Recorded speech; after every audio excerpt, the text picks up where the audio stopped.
All right, guys, I'm Phil Town, and we are going to do a Q&A today. So let's get started.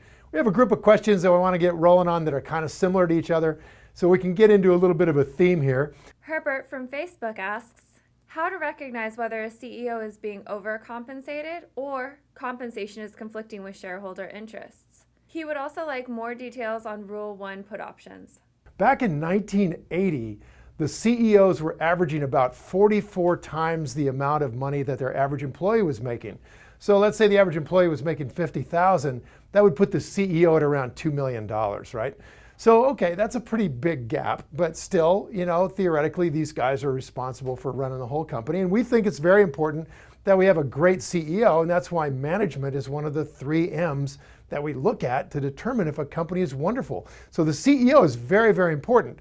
But something has happened in the last 30 years. Something really dramatic has happened.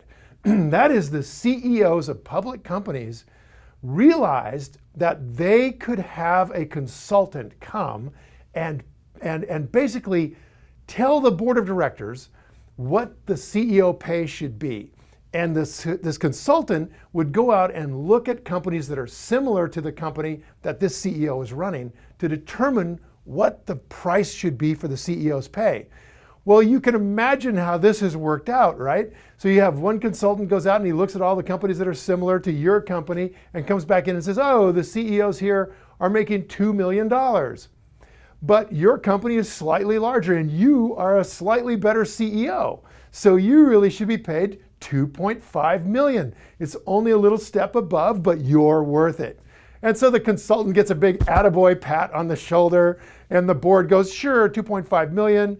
What's the difference? And now the CEO's pay is 2.5 million, but his employees are still making 50,000, all right? Now, the next year, some other companies, guys, are hiring a consultant to figure out what they should be paid. And they go through the same exact cycle. They come in like, well, this guy's got 2.5 million, but you're a far better CEO than he is. You need 3 million.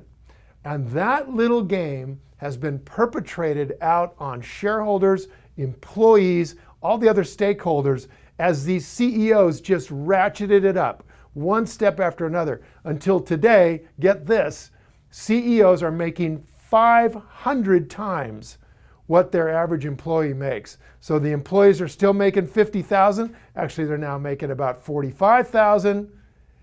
But the CEO is making 500 times that, which is, 25 million. So this disparity has gotten out of control.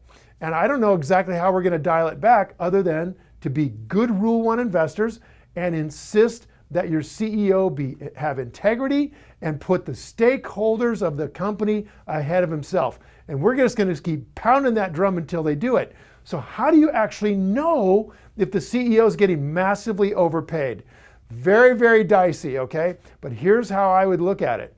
If the CEO is adding a lot of value, and that means that the company's free cash flow is going up, not just the revenues, but the free cash flow is expanding and growing, then you've got to give that guy a lot of credit compared to the other companies in his industry. And so I would basically say, if the CEO is kind of following John Mackey's view of the world and keeping his pay within relationship to the employees of maybe 50 or 60 or 100 in that ballpark to what the employees are making, that's not unreasonable. And I would also be careful to see that the CEO's pay is including shares in the company for real performance, not for just sort of fake performance. So this is I totally grant you that it's a very difficult question. We're going to dive into it deeper in the future because it's loaded with potential here to change the world if we can get these CEOs to bring their pay in line with their performance. Hey, thanks you guys for watching this video and for participating in this Q&A. I love doing this stuff. I'd really love to continue this conversation with you. So let's ask this question.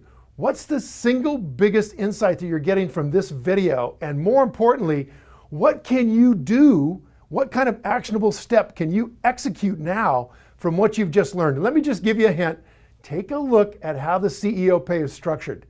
Remember, moving forward in our lives and becoming financially independent is always about 2 steps. Number 1, you learn something new. And the second step, you do something with what you just learned. So go out there and do it, take some action. Leave me a comment below and let me know what you're up to. See ya.